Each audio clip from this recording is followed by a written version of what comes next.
নমস্কাৰ। জয় জয়তে আপোনালোকৰ শ্ৰী চৰণত সেৱা জনাই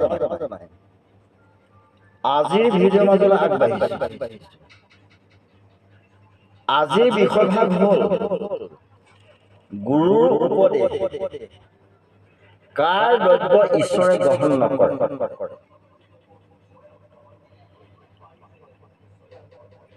বিশ্ব ব্ৰহ্মাণ্ড চাৰিমুখী জীৱৰ ভিতৰত মানুহ শ্ৰেষ্ঠ। যি জন্ম চাৰিবেদ আদি ব্ৰহ্মাদিয়ে দেৱতাসকলে স্বৰ্গৰ সোপান বুলি স্থিৰ কৰিছে,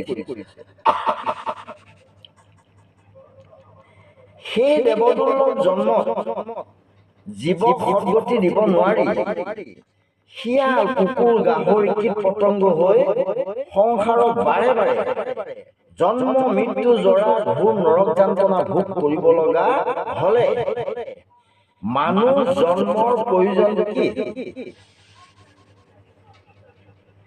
মানুহ জন্ম লৈ গুৰুৰ মূল মন্ত্ৰলৈ শৰণ ভজন ভক্তি পৰামাৰ্থ যাৰ নাই সি চিৰকাল অসুচি।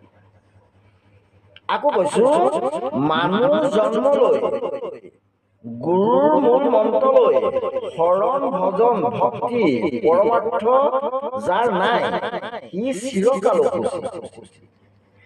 তেওঁ কোনো দ্ৰব্য ঈশ্বৰে গ্ৰহণ নকৰে। মহাপুৰুষ শংকৰ গুৰুজনাই প্ৰচাৰিত কৃষ্ণদেৱৰ নাম ধৰ্ম সকলো পবিত্ৰ আৰু ভূত প্ৰেত পিশাচ যক্ষ ৰক্ষ আদি সকলো দূৰ হয়। অন্ততঃ দেহা এৰি বিষ্ণুৰ স্থান পায়। সংসাৰৰ সকলো প্ৰাণী ভক্ত হলে ঈশ্বৰৰ কোনো কাৰণত সৃষ্টি নৰয় আৰু নৰক কুণ্ডটো উবাৰ হয়। সেই হেতুকে সকলো মানুহক ভক্তি সিদ্ধি কৰি মুক্তি নিদিয়ে আৰু ভক্তিৰ ভাৱ হৃদয়লৈকো নানে। ৰাজসিক তামসিক দ্যুতি আসুৰিক বৃত্তি দি মানুহৰ পাপৰ শিকলি টানি আনি 84 লক্ষ নৰক কুণ্ডত ঠাই দিছে।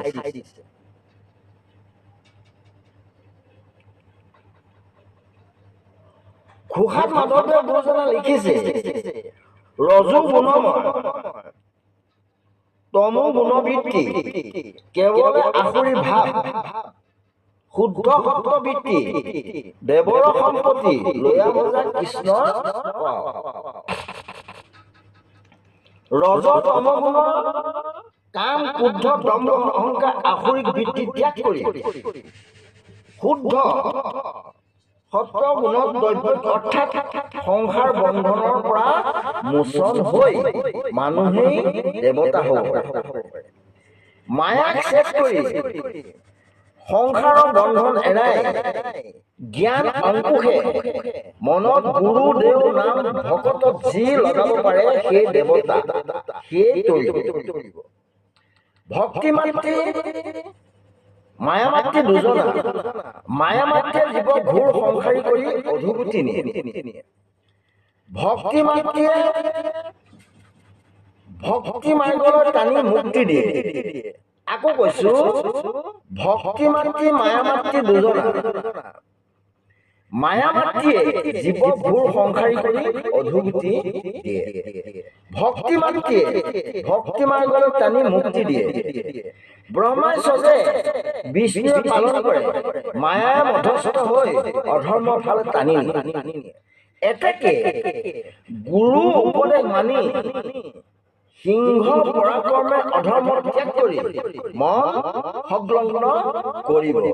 আকৌ কৈছো যে ভক্তি মাতৃ মায়া মাতৃ দুজনা। মায়া মাতৃয়ে জীৱক ঘোৰ সংসাৰী কৰি অধোগতি দিয়ে। ভক্তি মাতৃয়ে ভক্তি মাৰ্গলৈ টানি মুক্তি দিয়ে।